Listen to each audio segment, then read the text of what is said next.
Let's get a little bit more on Palo Alto's results with Joel Fishbein. He's managing director at Truist Securities. He has a buy rating on the stock and a $225 price target. Joel, here, I guess we'll start off by saying we're trading above that right now at about $226. Tim thinks this could be worth $250 to $260. So you think you need to up your price target after this result? Well, unfortunately, I can't say what I'm going to do in between now and when the call is over. But I would agree with a lot of what you guys have said on this call so far. I'm on the call right now. It's actually been broken into two calls. First call is the earnings report, and now they're talking about the mid to longer term forecasts. And I think that's going to be the more interesting part of the call. Okay, I see. That makes a lot of sense. I mean, you have this as a buy rating, and again, you said you can't really tell us what you're going to do if you're going to make any changes. But from the result, what did you like, and is there anything there that you still have some questions about that you want to hear more about on the second part of the call for the medium to long term planning?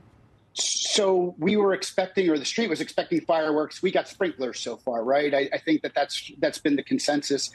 Frankly, we were in the position we didn't think that they could announce anything too bad or too major. I don't think the lawyers or the regulators would let them sit on news like that. So what we liked is the free cash flow, really good free cash flow. I think the second part of the call, what they're going to really focus on, that they're a vendor consolidator. They are the long-term winner in this space. The space is very fragmented, lots of vendors. Palo Alto is one of the go-to companies in the cybersecurity space, and we think that they're going to grow above the market and expand margins like they're doing for the near to mid-term. So I think that's the takeaway of the call so far from our perspective.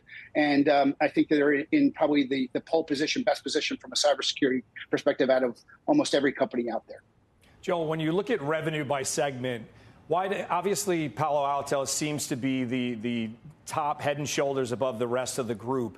What is it about that revenue? Where do you think they have the largest advantage over the competitive space that they actually conduct their business in? Yes. So the one big takeaway in this report, and I think somebody alluded to it, is their cloud security business. The world's moving to the cloud. We all know that. They are in the pole position there. That business is growing 50% at scale. It's a $2 billion plus business growing at 50%.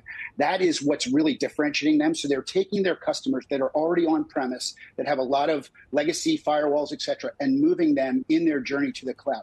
That's what's really differentiating them and taking them that journey. And that's what they're benefiting from and will benefit from going forward. We're in the position that we're only probably about 20 to 30% through that journey.